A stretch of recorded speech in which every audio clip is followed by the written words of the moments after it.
Aquella noche, el cielo parecía haberse roto en 1000 pedazos, llorando una lluvia torrencial que golpeaba sin piedad los tejados de la ciudad. Pero más frío que el aguacero que caía afuera era el hielo que había cubierto el corazón de los hombres. La pesada puerta de roble de la lujosa mansión se cerró de golpe, produciendo un sonido seco y definitivo. Un sonido que resonó como el martillazo final sobre el ataúd de un matrimonio de 25 años. De pie frente a la imponente reja de hierro estaba doña Elena. A sus 50 años, con el cabello ya pintado de plata y las manos callosas por el trabajo duro, se veía pequeña e indefensa bajo la tormenta. No llevaba joyas ni abrigos de piel. Su única compañía era una vieja maleta de tela desgastada por el tiempo que aferraba con fuerza contra su pecho. El agua de la lluvia se mezclaba con las lágrimas que surcaban su rostro, saladas y amargas. No gritaba, no golpeaba la puerta, permanecía en silencio, porque sabía que el corazón del hombre que habitaba esa casa se había convertido en piedra hacía mucho tiempo. A través del gran ventanal iluminado por una cálida luz dorada, se podía ver claramente la silueta de Roberto. Él, el esposo a quien Elena había alimentado con su propio sacrificio cuando no tenían nada, ahora levantaba una copa de vino tinto con una sonrisa triunfante. A su lado, reía Isabela, la joven secretaria, enfundada en un vestido de seda que costaba más que todo lo que Elena había gastado en sí misma en toda su vida. La música suave y las risas de la nueva pareja se filtraban hacia la calle, burlándose de la mujer que temblaba de frío al otro lado del cristal. Roberto había decidido tirar a la basura a la compañera de su juventud, a la mujer que construyó los cimientos de su imperio para correr tras el brillo superficial de una belleza pasajera. La gente suele decir que detrás de un gran hombre siempre hay una gran mujer. Pero a veces, tristemente, cuando ese hombre alcanza la cima de la montaña, mira hacia abajo y decide que esa mujer, con sus manos estropeadas y su ropa modesta, ya no encaja en su nueva vida de opulencia. Elena pasó sus mejores años regando un árbol, cuidándolo desde que era apenas una semilla frágil en medio de la tempestad. Usó sus propias manos para remover la tierra y su sudor para nutrirlo, y ahora, cuando ese árbol por fin daba frutos dulces y abundante sombra, un extraño llegaba para disfrutar de la cosecha, mientras ella era expulsada como si fuera una intrusa. Mirando por última vez el auto lujoso en la entrada y los rosales que ella misma había plantado y que ahora otros disfrutarían, Elena sintió un escalofrío. No era por el frío de la lluvia, sino por la crueldad de la ingratitud humana.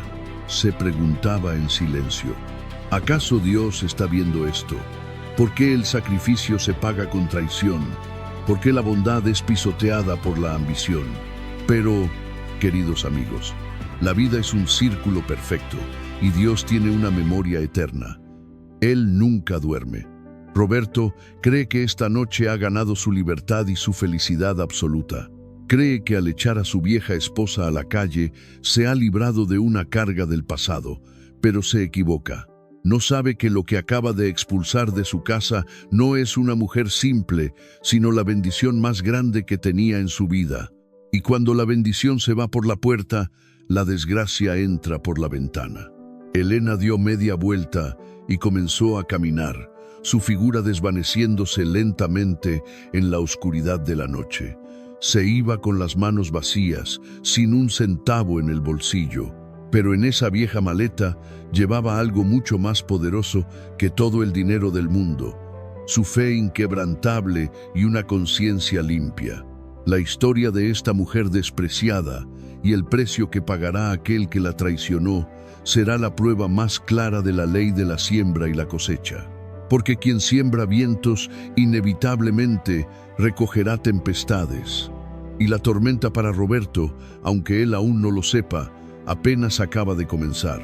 Para comprender la magnitud de la traición que acabamos de presenciar bajo la lluvia, es necesario retroceder las hojas del calendario, 25 años atrás, cuando el apellido de Roberto no abría ninguna puerta y sus bolsillos estaban tan vacíos como sus promesas de hoy.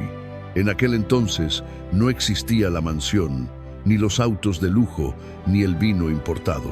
Solo existían dos jóvenes soñadores en un cuarto de alquiler diminuto, donde el viento se colaba por las rendijas de las ventanas y la humedad manchaba las paredes. Elena no era la mujer cansada que vimos hoy. Era una muchacha radiante, con la belleza de las flores silvestres, sencilla pero resistente. Roberto, por su parte, era un estudiante ambicioso, brillante, pero sin los recursos para terminar su carrera de arquitectura. Fue entonces cuando Elena tomó una decisión silenciosa, ese tipo de pacto sagrado que hacen las mujeres que aman con el alma. Ella se convertiría en el suelo fértil para que él pudiera crecer. Mientras Roberto pasaba las noches enteras inclinado sobre los libros y los planos, Elena trabajaba incansablemente. Se levantaba antes de que el sol despuntara para amasar pan y hornear empanadas que luego vendía en el mercado bajo el sol abrasador o la lluvia fría. Cuando regresaba, sus jornadas no terminaban. Lavaba ropa ajena, sumergiendo sus manos finas en agua helada con lejía, frotando y frotando hasta que la piel se le agrietaba y los nudillos se le ponían rojos como la sangre. Pero nunca se quejó. Cada camisa que planchaba, cada moneda que guardaba en una vieja lata de galletas, era un ladrillo para el futuro de su esposo. Recuerdo una noche en particular, una de esas noches donde el hambre aprieta y la dignidad se pone a prueba. Elena había preparado la cena, un poco de arroz y un trozo pequeño de carne, el único que habían podido comprar en la semana. Cuando Roberto se sentó a la mesa, agotado, Elena sirvió toda la carne en el plato de él y se sirvió solo arroz para ella. ¿No vas a comer, mi vida?, preguntó él, mirándola con preocupación. Elena sonrió, esa sonrisa dulce que ocultaba el sacrificio, y mintió con una naturalidad desgarradora. Ya comí mientras cocinaba, Roberto. Estoy llena. Come tú, necesitas fuerzas para estudiar. Roberto comió sin saber que el estómago de su esposa rugía de vacío, alimentándose solo de la esperanza de verlo triunfar. El momento decisivo llegó cuando Roberto consiguió su primera gran entrevista de trabajo en una constructora importante. Necesitaba un traje, una buena presentación, pero no tenían ni para pagar el alquiler. Elena miró su joyero vacío. Solo quedaba una cosa, unos aretes de oro y perlas, la única herencia que le había dejado su difunta madre. Eran su tesoro más preciado, su conexión con el pasado. Sin dudarlo, Elena caminó hasta la casa de empeño. Cuando salió, no tenía los aretes, pero tenía el dinero para comprar el mejor traje que Roberto jamás había usado. Ese día, Roberto consiguió el trabajo. Al regresar, abrazó a Elena, la levantó en el aire y con lágrimas en los ojos le juró ante la imagen de la Virgen que colgaba en su pared. Te lo prometo, Elena, algún día te devolveré todo esto multiplicado por 1000. Algún día tú serás una reina y no tendrás que trabajar nunca más. Ah, qué frágil es la memoria de los hombres cuando el oro ciega sus ojos. Aquella promesa, hecha con tanta pasión, se la llevó el viento, dejando atrás solo el eco de una mentira. Los años pasaron y, como suele suceder cuando se riega con esfuerzo, la semilla dio frutos. Roberto ascendió. Su talento, impulsado por el apoyo incondicional de Elena, lo convirtió en uno de los empresarios más respetados de la región. El dinero comenzó a fluir como un río caudaloso. Se mudaron del cuarto húmedo a un apartamento y del apartamento a la mansión donde ahora viven, o donde él vive. Pero algo extraño y doloroso comenzó a suceder. A medida que la cuenta bancaria de Roberto crecía, su corazón se encogía. La riqueza trajo consigo comodidad, sí, pero también trajo una frialdad que se instaló en las paredes de su hogar.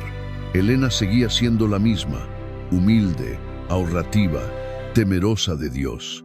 Pero para el nuevo Roberto, esas virtudes se convirtieron en defectos. Lo que antes él llamaba apoyo, ahora lo llamaba falta de ambición. Lo que antes era sencillez, ahora era vulgaridad. Roberto comenzó a sentir vergüenza de su propia esposa. Cuando tenía cenas de negocios, ya no la llevaba. «No tienes ropa adecuada», Elena le decía con tono cortante. «Además, no sabes hablar de negocios. Me harías quedar mal. Mejor quédate en casa». Elena se quedaba, mirando sus manos. Esas manos que habían lavado ropa para pagar sus estudios, ahora le parecían feas y toscas a su esposo. Ya no veía el amor en las arrugas de ella, solo veía el paso del tiempo que él quería negar. Fue en este escenario de distanciamiento donde apareció Isabela. Ella era todo lo contrario a Elena. Joven, con una piel que no conocía el sol del trabajo duro y una ambición afilada como un bisturí.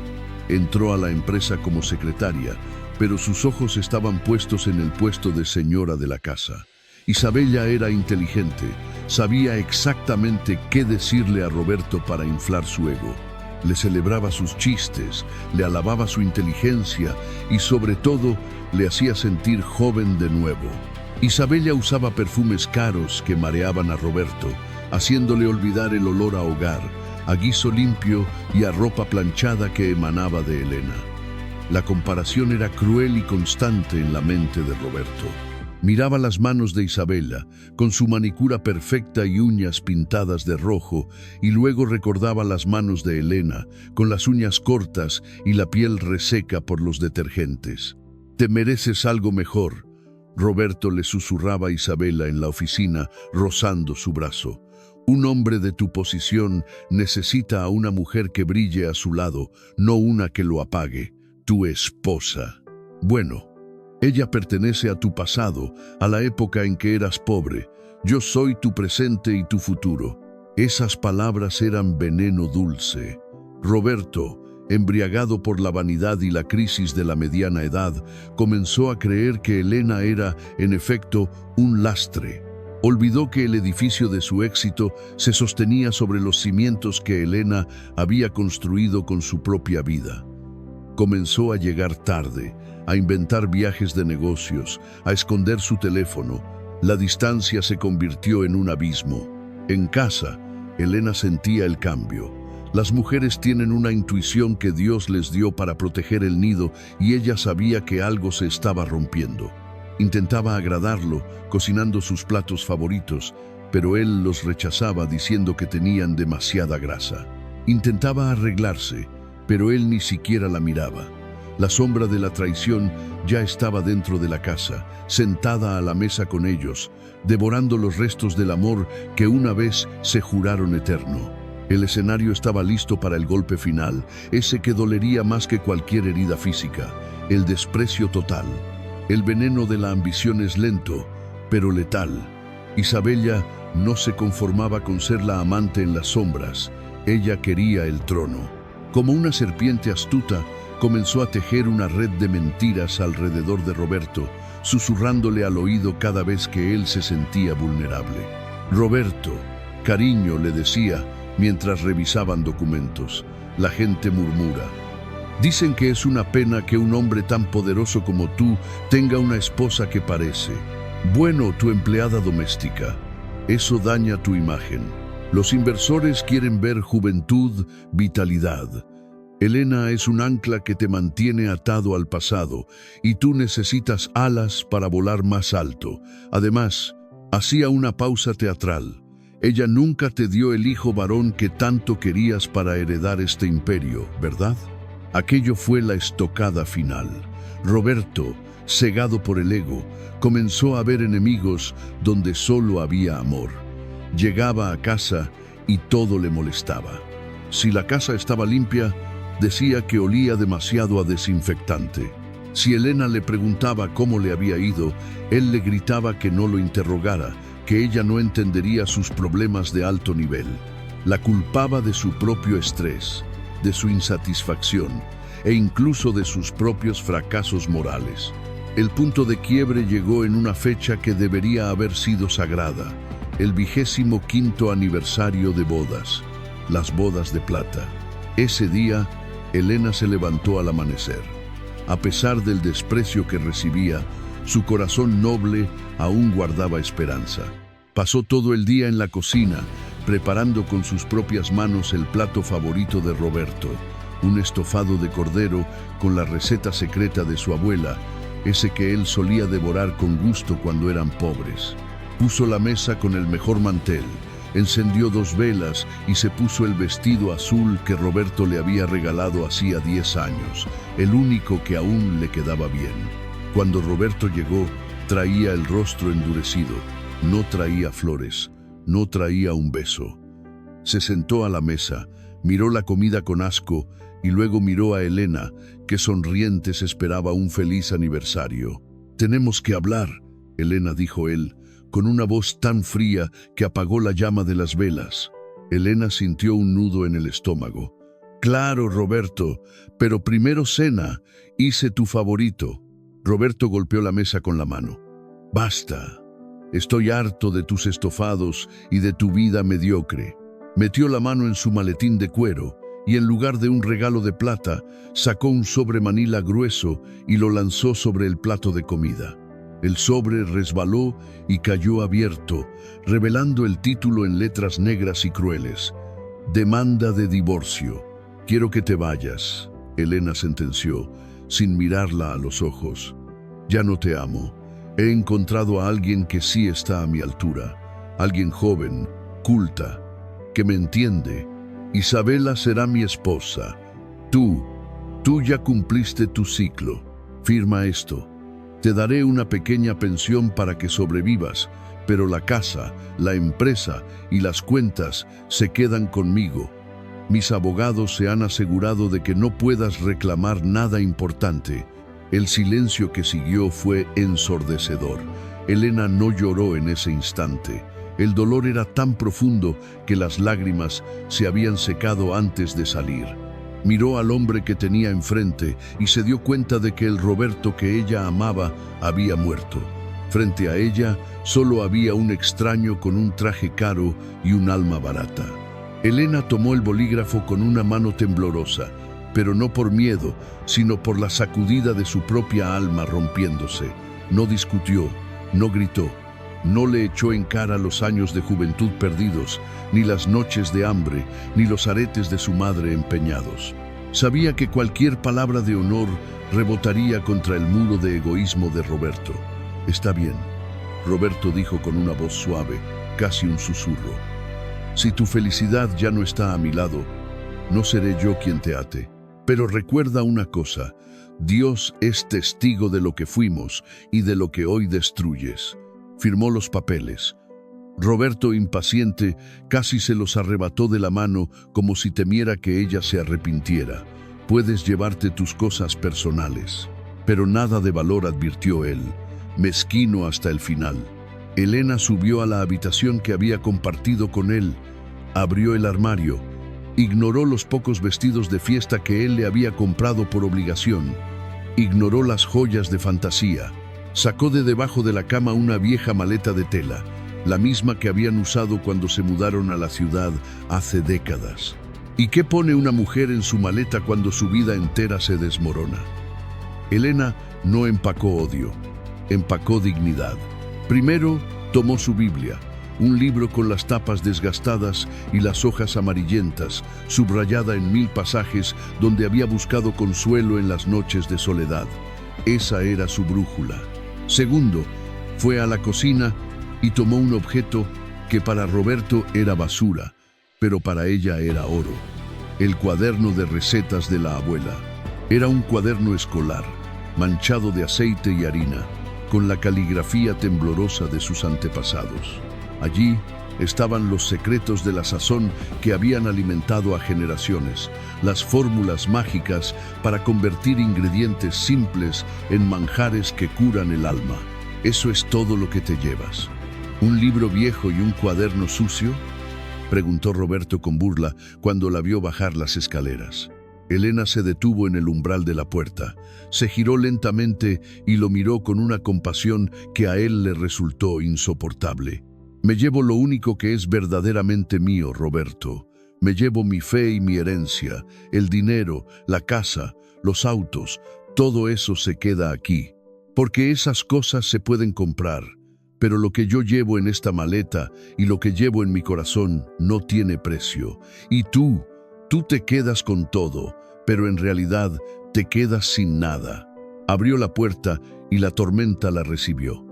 El viento helado golpeó su rostro, pero ella no retrocedió. Dio el primer paso hacia la oscuridad, dejando atrás la luz artificial de la mansión. Mientras caminaba bajo la lluvia, con el peso de la traición sobre sus hombros, Elena no sabía a dónde iría, pero sentía una extraña ligereza en el espíritu. Se había liberado. Había perdido un marido, sí, pero esa noche, bajo la lluvia, estaba a punto de reencontrarse a sí misma. Y Dios, desde lo alto, ya estaba trazando el mapa de su nuevo destino. La ciudad, que durante el día parecía una bestia ruidosa y viva, se transformó esa noche en un laberinto de sombras hostiles y silencios aterradores. La lluvia no cesaba. Caía con una insistencia monótona, como si el cielo estuviera decidido a limpiar cada rastro de esperanza de las calles. Elena caminaba sin rumbo fijo. Sus zapatos, unos mocasines sencillos que no estaban hechos para largas caminatas y mucho menos para tormentas, chapoteaban en los charcos, empapando sus pies helados. Cada paso era una batalla contra el deseo de rendirse, de dejarse caer en la acera y esperar a que el frío hiciera su trabajo. Las luces de los escaparates se apagaban una a una, como ojos que se cierran para no ver la miseria ajena. Elena pasaba frente a restaurantes donde veía a familias cenando, riendo, compartiendo el calor de un hogar. El contraste era una daga en su pecho. Hacía solo unas horas, ella tenía una cocina, una mesa, una vida. Ahora era una sombra más en la inmensidad de la noche. Su maleta, aunque solo contenía un libro y un cuaderno, comenzó a pesar como si llevara piedras. Sus brazos, cansados de años de fregar y cargar, temblaban por el esfuerzo y el frío. ¿A dónde vas, Elena?, se preguntaba a sí misma en voz alta, su voz perdiéndose en el viento. No tienes hijos que te reciban, tus padres ya están con Dios, y tus amigos, los amigos eran de Roberto, no tuyos. El miedo, ese monstruo que se alimenta de la soledad, comenzó a susurrarle al oído. ¿Y si moría ahí mismo? ¿Y si alguien la asaltaba?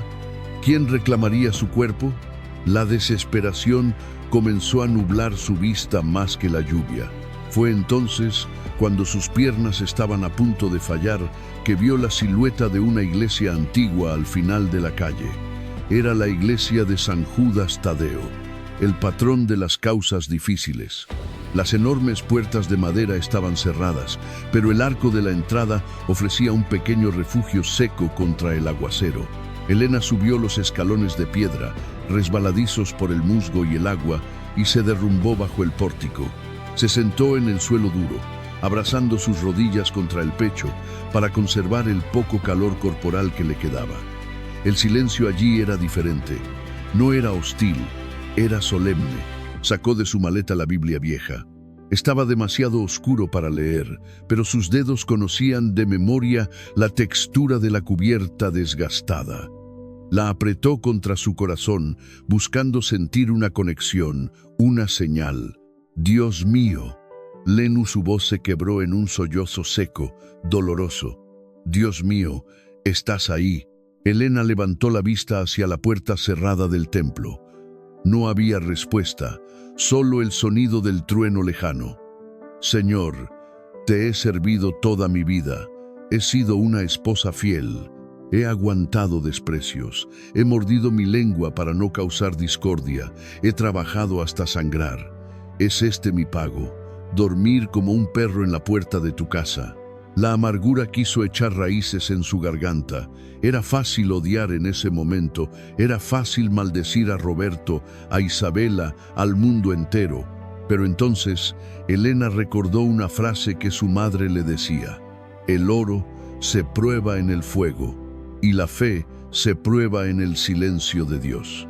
Cerró los ojos y respiró hondo, inhalando el olor a piedra mojada y cera de velas antiguas. «Perdóname, Padre», por mis reclamos susurró, cambiando el tono de reproche a uno de súplica. «Soy humana y me duele el orgullo, me duele el corazón. Pero si tú permitiste que yo saliera de esa casa de mentiras, es porque tienes un lugar de verdad preparado para mí. No sé cómo llegaré, no sé si comeré mañana, pero decido confiar». En medio de esa soledad abrumadora, Elena hizo la oración más poderosa de su vida. No pidió que Roberto sufriera, ni pidió que le devolvieran su dinero. «Dame fuerzas, Señor, no para recuperar mi pasado, sino para sobrevivir a esta noche. Cubre mis sueños con tu manto, porque no tengo otra cobija. Y si mañana despierto, enséñame el camino. Hágase tu voluntad». El agotamiento venció al miedo. Elena se recostó sobre su maleta, encogida en posición fetal. Y allí, en el suelo frío de un atrio de iglesia, la mujer que había dormido en colchones ortopédicos y sábanas de hilo, encontró un sueño profundo y reparador, arrullada por la extraña certeza de que no estaba sola. El amanecer llegó con una luz grisácea y húmeda.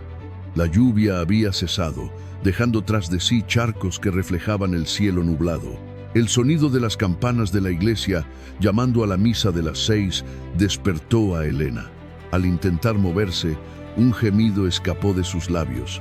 Su espalda estaba rígida y sus articulaciones dolían como si la hubieran golpeado.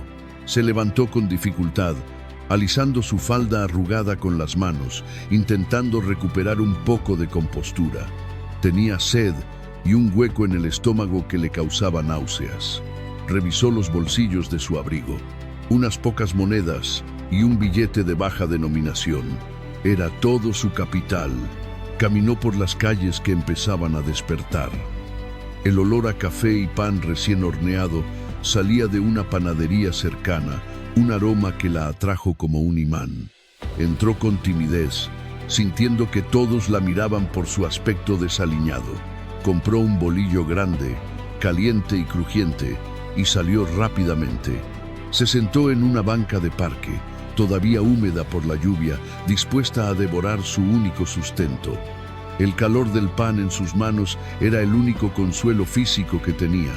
Pero justo cuando iba a dar el primer bocado, sintió una presencia. A sus pies, un perro callejero la observaba. Era un animal lamentable, con las costillas marcadas bajo un pelaje sucio y enmarañado, y una de sus patas traseras colgaba inútil. El perro no ladró, no tenía fuerzas para eso. Solo la miró con esos ojos grandes, húmedos y llenos de una tristeza infinita, la misma tristeza que Elena sentía en su interior. El estómago de Elena rugió, reclamando el alimento. Su instinto de supervivencia le gritaba: «Come, es lo único que tienes. Si no comes, te desmayarás». Pero su corazón, ese corazón moldeado por años de fe, le susurró otra cosa. «Tú también fuiste abandonado, ¿verdad?», le dijo al perro con voz suave. «Tú también sabes lo que es que te miren con asco». Elena suspiró, una mezcla de resignación y amor. Partió el pan, no le dio las sobras ni las migajas. Partió el trozo más grande y lo puso en el suelo, frente al animal. «Ten, amigo, come tú primero. Dios proveerá para mí después». El perro devoró el pan en segundos y luego, arrastrándose, apoyó su cabeza sucia sobre los zapatos de Elena, lamiendo sus tobillos. En ese gesto de gratitud pura, Elena sintió una calidez que ningún abrigo de piel podría darle. Pero la prueba no había terminado. Dios estaba afinando el instrumento de su alma esa mañana. Al levantar la vista, vio al otro lado del parque, bajo la sombra de un árbol viejo, a una figura humana. Era una anciana, envuelta en caspas de ropa vieja y remendada. Estaba sentada sobre unos cartones, con una lata vacía frente a ella. Elena se acercó, impulsada por una curiosidad compasiva. Al llegar, notó que los ojos de la mujer eran blancos, velados por cataratas avanzadas. Estaba ciega, La mujer movía la cabeza de un lado a otro, guiándose por el sonido de los pasos. ¿Hay alguien ahí?, preguntó la anciana con voz temblorosa. Por el amor de Dios. Una caridad. No he comido desde ayer. Elena se quedó paralizada. Ella misma estaba en la ruina. Le quedaba medio pan y unas pocas monedas que necesitaba para el transporte o para agua. La lógica humana le decía que siguiera de largo. No puedes ayudar a nadie, Elena. Tú necesitas ayuda, pensó. Pero entonces recordó a Roberto, con sus millones en el banco y su corazón cerrado. Recordó cómo él le negaba ayuda a los necesitados diciendo que eran vagos. Ella no podía ser como él. Si iba a morir de hambre, moriría siendo Elena, la mujer generosa, no una copia amargada de su esposo. Se sentó en el cartón junto a la anciana. «Buenos días, señora. No tengo dinero para darle», dijo Elena con honestidad. «Me llamo Elena y hoy amanecí tan pobre como usted, pero me queda medio pan y tengo 2 manos sanas. ¿Me permite compartir mi desayuno con usted?». La anciana giró su rostro hacia la voz. Una sonrisa desdentada iluminó su cara arrugada. «¿Compartir? Hija, en la calle nadie comparte. Todos arrebatan. ¿Eres un ángel? No, soy solo una mujer que perdió su casa. Pero no quiere perder su alma», respondió Elena, partiendo el medio pan en trocitos pequeños para que la anciana pudiera comerlos mejor. Mientras comían, la anciana se presentó como Doña Clara. Le contó que vivía sola en una choza en los suburbios, que había perdido la vista hacía años y que vivía de la caridad. Elena la escuchó con atención, limpiándole las migajas de la barbilla con ternura. «Elena», dijo Doña Clara de repente, tomando la mano de Elena con sus dedos huesudos, «tus manos son suaves pero fuertes, y tu voz tiene paz. Yo no puedo ver tu cara, pero veo tu luz. Yo tengo un techo, humilde, de lámina y cartón, allá en el barrio La Esperanza. Es feo, pero es mío. Si tú no tienes a dónde ir y no te molesta vivir con una vieja ciega, te ofrezco un rincón». Elena sintió un escalofrío. Acababa de dar su último trozo de pan, pensando que se quedaría sin nada, y a cambio, Dios le estaba dando un hogar. «Doña Clara», Elena sintió las lágrimas rodar de nuevo. «Usted no sabe lo que esto significa para mí. Dios sabe lo que hace, hija». Juntó el hambre con las ganas de comer. «Tú serás mis ojos, y yo te daré cobijo. Vamos, ayúdame a levantarme. El camino es largo». Elena ayudó a Clara a ponerse de pie. El perro cojo, que no se había ido, se levantó también y se puso al lado de Elena como diciendo, «Yo voy con ustedes». Y así formaron la familia más extraña y hermosa que esa ciudad había visto. Una mujer traicionada, una anciana ciega y un perro cojo. 3 seres rotos que al juntarse se volvieron invencibles. Elena tomó su maleta con una mano y el brazo de Clara con la otra y comenzó a caminar hacia el barrio pobre, sin saber que cada paso la alejaba de su dolor y la acercaba a su destino glorioso. La vida en el barrio La Esperanza era dura, una lucha diaria contra el olvido. Las casas eran remiendos de madera, cartón y láminas de zinc oxidado que crujían con el viento. No había pavimento, solo caminos de tierra que se convertían en lodo pegajoso con la lluvia y en nubes de polvo asfixiante con el sol. Sin embargo, en la pequeña choza de Doña Clara, algo mágico estaba a punto de suceder. Para Elena, acostumbrada a su cocina de granito y electrodomésticos de última generación, enfrentarse a un fogón de leña improvisado con 3 piedras en el suelo fue un choque brutal. El humo le picaba en los ojos, haciéndola toser, y la falta de agua corriente la obligaba a cargar cubetas desde un grifo comunitario a 2 cuadras de distancia. Sus manos, ya maltratadas por el frío, se llenaron de nuevas ampollas y quemaduras. Pero Elena no se quejó. Cada vez que sentía el deseo de llorar, miraba a Doña Clara sentada en un rincón, pelando papas a tientas, y al perro Solovino, como bautizaron al animal, porque solo vino a sus vidas, moviendo la cola esperanzado. «Dios mío, murmuraba Elena mientras soplaba las brasas. Tú multiplicaste los panes y los peces. Ayúdame a multiplicar estas sobras. Con las pocas monedas que ganaba lavando ropa ajena en el río cercano, Elena iba al mercado popular al atardecer. No compraba lo mejor. Esperaba a que los vendedores comenzaran a recoger para pedir las verduras magulladas, los tomates demasiado maduros o los huesos de res que ya nadie quería. Lléveselo, señora, igual lo iba a tirar, le decían con desdén. Elena regresaba con su tesoro de desechos, lavaba todo con un esmero quirúrgico. Luego abría su cuaderno de recetas de la abuela. Las páginas, manchadas por el tiempo, cobraban vida. Elena sabía que el secreto no estaba en el precio de los ingredientes, sino en el tiempo y el amor con que se cocinaban. Comenzó a preparar un caldo sencillo, huesos para dar sustancia, hierbas silvestres que recogía del campo para dar aroma, y las verduras rescatadas picadas finamente. Cuando el guiso empezó a hervir en la vieja olla de barro despostillada de Clara, un milagro olfativo ocurrió. El aroma escapó por las rendijas de la choza de madera. No olía a pobreza, olía a hogar. Olía a cilantro, a ajo dorado, a comino y a recuerdos de infancia. Los vecinos, gente cansada que regresaba de jornadas de 12 horas en las fábricas, se detenían frente a la choza. ¿Qué es ese olor?, preguntaban, con el estómago rugiendo. «Huele a cuando mi mamá vivía», decía otro. Al principio, Elena regalaba tazones a los niños hambrientos, pero pronto la fama de su sazón corrió como la pólvora. «Doña Elena, véndanos un poco. Estamos hartos de comida enlatada». Así nació el negocio.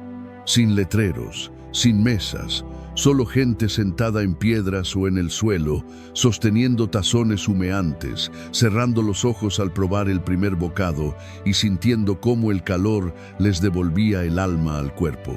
El destino, que a veces se disfraza de casualidad, intervino una tarde calurosa. Un automóvil negro, brillante y lujoso, se vio obligado a desviarse hacia el barrio pobre debido a un accidente en la autopista principal. El conductor era don Manuel, un hombre de 60 años, dueño de un imperio gastronómico, conocido por su paladar exigente y su carácter difícil. El auto avanzaba lento entre los baches cuando el motor falló justo frente a la choza de Elena.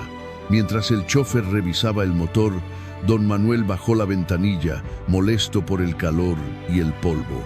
Pero entonces el viento le trajo el aroma. «¿Qué es eso?», se preguntó, olfateando el aire como un sabueso.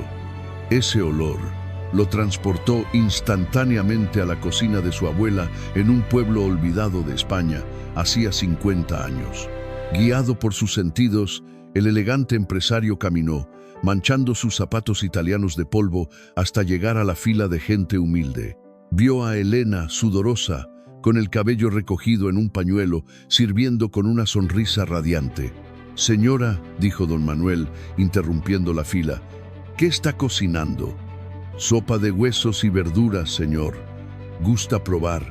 No tengo platos finos, pero está limpia». Elena le sirvió en un tazón de barro. Don Manuel probó. El mundo se detuvo. No era un plato complejo, pero tenía una profundidad de sabor que ningún chef con estrellas Michelin había logrado replicar para él. Había honestidad en ese caldo. Una lágrima solitaria rodó por la mejilla del empresario. Esto es arte», susurró Manuel. «Señora, usted tiene un don que no se aprende, se nace con él». Ese día, sentados en un tronco de madera, don Manuel le hizo una propuesta que cambiaría todo. No le ofreció comprarle la receta, le ofreció una asociación. «Tengo un local en el centro que iba a cerrar porque le falta alma. Ponga usted el alma, yo pongo el capital, usted será la jefa. No más cocinar en el suelo, doña Elena, el mundo tiene que probar esto». Elena miró a Clara y a Solovino. «Acepto, con una condición. Ellos vienen conmigo. Y nunca se le negará un plato de comida a quien toque la puerta con hambre, aunque no tenga para pagar. Trato hecho, dijo Manuel, estrechando la mano callosa de la mujer que, desde la basura, había creado oro. Mientras Elena construía un castillo sobre la roca firme de la humildad, al otro lado de la ciudad, el palacio de Roberto, construido sobre la arena movediza de la apariencia, comenzaba a hundirse. La vida con Isabela había dejado de ser una luna de miel para convertirse en una pesadilla de alta costura.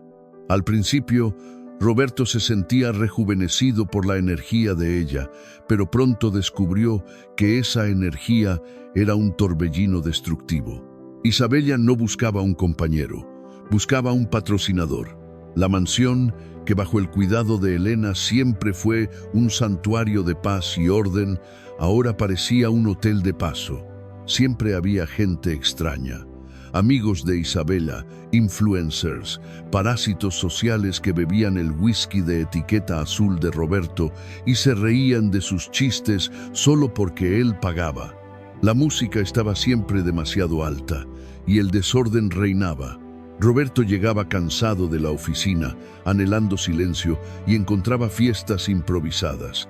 ¡Ay, Roberto, no seas aguafiestas!, le gritaba Isabela, con una copa de champán en la mano, rodeada de hombres jóvenes que miraban a Roberto con burla. Apenas son las 11. Si estás cansado, vete a dormir al cuarto de huéspedes, que tus ronquidos me molestan. El desprecio. Esa era la nueva moneda de cambio en su casa. Roberto comenzó a sentir el peso de la edad. Se miraba al espejo y veía las bolsas bajo sus ojos, las canas que Isabela le obligaba a teñir, la barriga que ya no podía esconder. Intentaba tener conversaciones profundas con ella, pero Isabela solo hablaba de marcas, de viajes a Dubái y de chismes de celebridades. Isabela, tenemos que hablar de los gastos. Intentó decirle una noche, mostrando los estados de cuenta de la tarjeta de crédito. Has gastado en un mes lo que Elena gastaba en 2 años. La empresa está pasando por un momento delicado. Al mencionar el nombre de Elena, Isabela estalló. No me compares con esa vieja servidumbre, gritó, lanzando un jarrón contra la pared. Yo soy joven, soy hermosa, soy tu trofeo. Si no puedes mantenerme, ¿para qué te casaste conmigo? ¿Para tenerme encerrada cocinando como a ella? Si la empresa va mal, es porque tú eres un incompetente, Roberto. Las palabras se clavaron en él como puñales. Roberto se refugió en su despacho, sirviéndose un trago con manos temblorosas.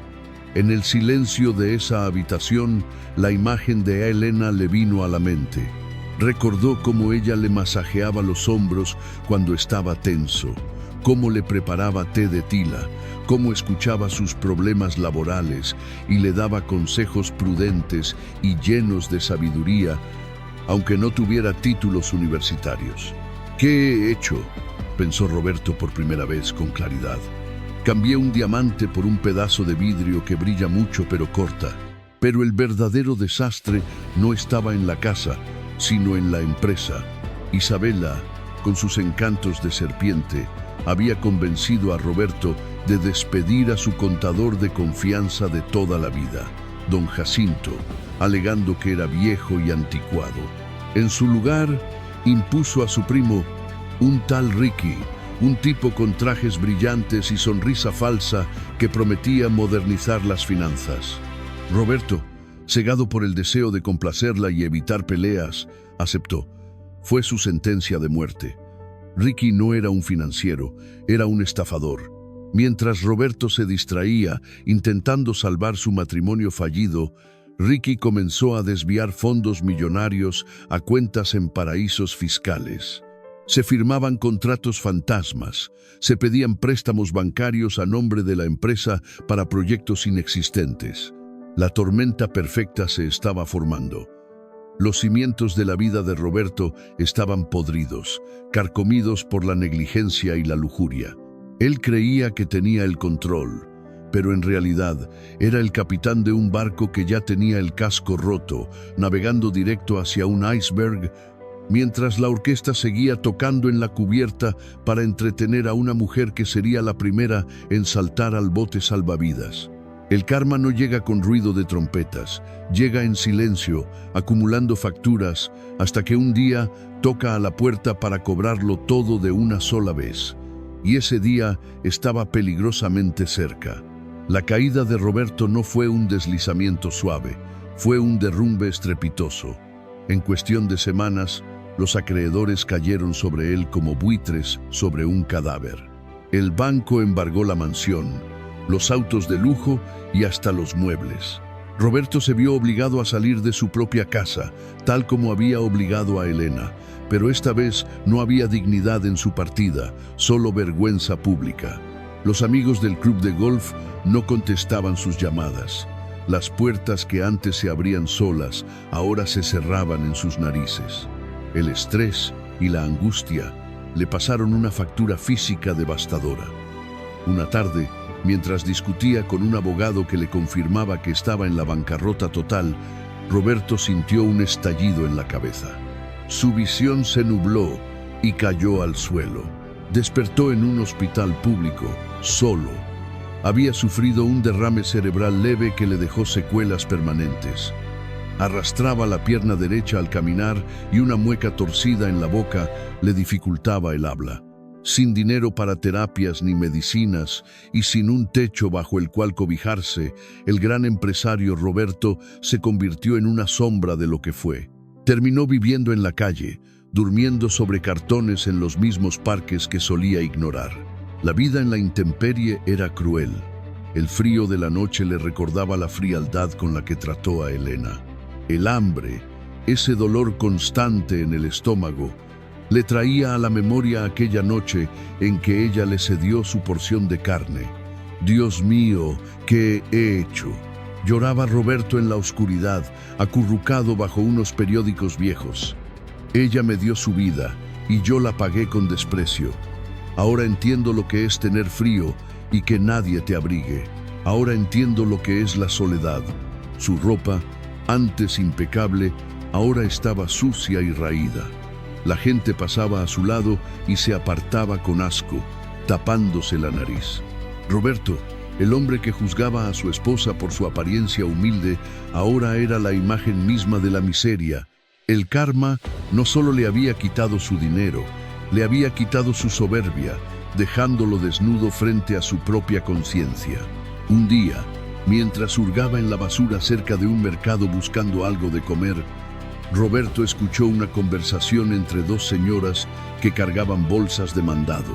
«¿Ya fuiste al nuevo comedor comunitario La Mesa de la Gracia?», decía una. «La dueña es una santa, una tal doña Elena. Dicen que cocina como los ángeles y que nunca le niega un plato a nadie. Su historia es increíble. Empezó desde abajo y ahora ayuda a medio mundo». El nombre golpeó a Roberto como un rayo. Elena, su Elena. Podría ser posible. Una mezcla de esperanza y terror invadió su pecho.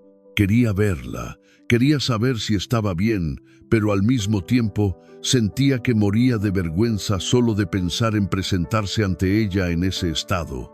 Sin embargo, el hambre y una fuerza invisible lo empujaron. Arrastrando su pierna mala, Roberto caminó durante horas hasta llegar a la dirección que había escuchado. No era un restaurante de lujo, era un lugar amplio, limpio y lleno de luz, donde decenas de personas comían felices. Roberto se escondió detrás de un poste de luz al otro lado de la calle, y entonces la vio. A través de los grandes ventanales vio a Elena. No llevaba joyas caras, pero brillaba. Vestía un delantal blanco impecable, su cabello estaba recogido con elegancia y su rostro, aunque tenía arrugas, irradiaba una paz y una belleza que Roberto nunca había visto cuando estaban casados. Ella reía mientras servía sopa a unos niños. Se veía plena, fuerte, rodeada de amor y respeto. La comparación fue aniquiladora. Ella había florecido en la adversidad, mientras él se había podrido en la abundancia. El olor a estofado cruzó la calle y llegó hasta la nariz de Roberto. Era ese olor. el olor de su hogar perdido. Las lágrimas brotaron de sus ojos, lavando la suciedad de su rostro. Quiso dar media vuelta y huir, desaparecer para siempre y no manchar la felicidad de ella con su desgracia. Pero el cuerpo le falló. Días sin comer y el esfuerzo de la caminata fueron demasiados. Sus rodillas se doblaron. Roberto colapsó en la acera, justo frente a la entrada del comedor de Elena, murmurando su nombre antes de que todo se volviera negro. Elena, perdóname. El destino había cerrado el círculo. El hombre que la echó a la calle ahora yacía desmayado a sus pies, esperando no su dinero, sino su misericordia. El alboroto en la entrada interrumpió la paz del comedor. Unos empleados entraron cargando a un hombre sucio y desmayado. Doña Elena, este pobre hombre colapsó en la puerta. Parece que lleva días sin comer, dijo uno de los meseros con preocupación. Elena se acercó apresuradamente, limpiándose las manos en el delantal. Tráiganlo aquí, pónganlo en la silla. Rápido, un poco de agua con azúcar.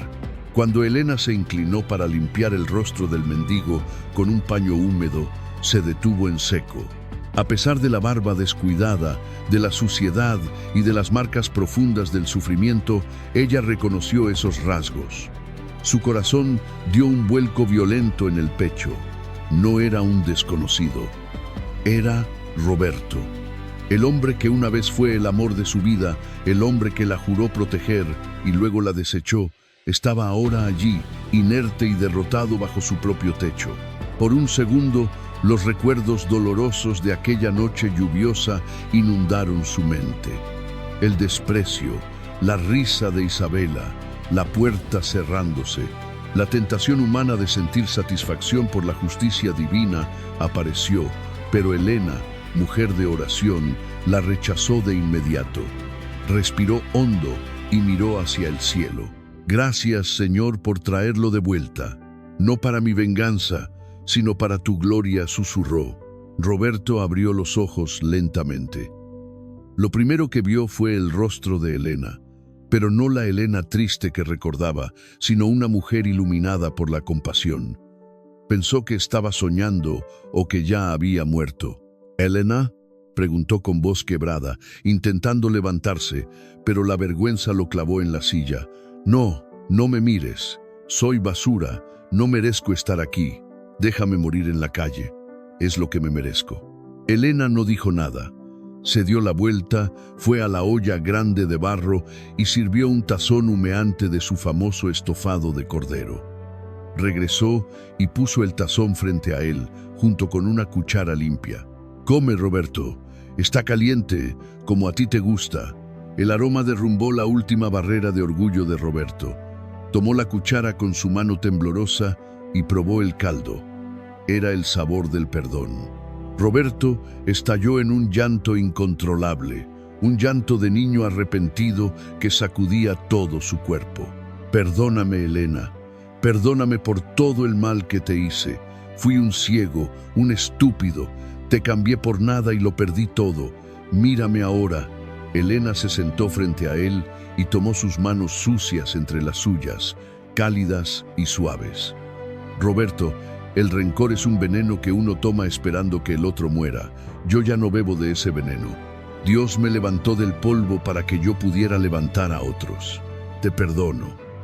No porque lo que hiciste estuvo bien, sino porque mi alma necesita paz y la tuya necesita misericordia». Roberto bajó la cabeza, besando las manos de su esposa. «Déjame trabajar para ti. Limpiaré los pisos, lavaré los platos, lo que sea. Solo no me eches de nuevo a la oscuridad». El final. Una nueva vida. Roberto no recuperó su mansión, ni su fortuna, ni su posición de esposo, pero recuperó algo más valioso: su humanidad. Se quedó en la mesa de la gracia.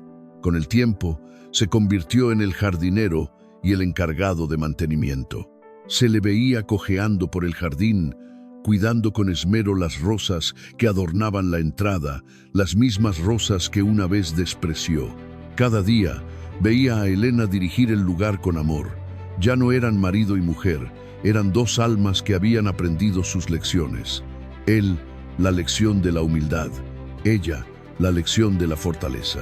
Roberto encontró la paz en la vida sencilla, agradeciendo cada plato de sopa como si fuera un banquete real, sabiendo que estaba vivo solo gracias a la bondad de la mujer que intentó destruir.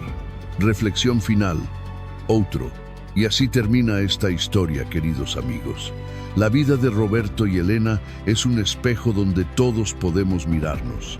A veces, nos deslumbramos con el brillo falso del oro y olvidamos el valor de la madera noble que sostiene nuestra casa. Roberto aprendió, de la manera más dura, que uno nunca debe despreciar a quien le ayudó a subir, porque puede que te encuentres con esa misma persona cuando estés bajando. La ley de la siembra y la cosecha es ineludible. Si siembras traición, cosecharás soledad. Si siembras amor y paciencia, como Elena, cosecharás bendiciones incluso en medio del desierto. Hoy te pregunto, ¿a quién tienes a tu lado apoyándote en silencio? Valóralo antes de que sea tarde. Y si te han herido, recuerda que el perdón no cambia el pasado, pero sí engrandece tu futuro. Si esta historia tocó tu corazón y crees en la justicia de Dios, escribe amén en los comentarios y comparte este video con alguien que necesite escuchar este mensaje. Que Dios los bendiga a todos.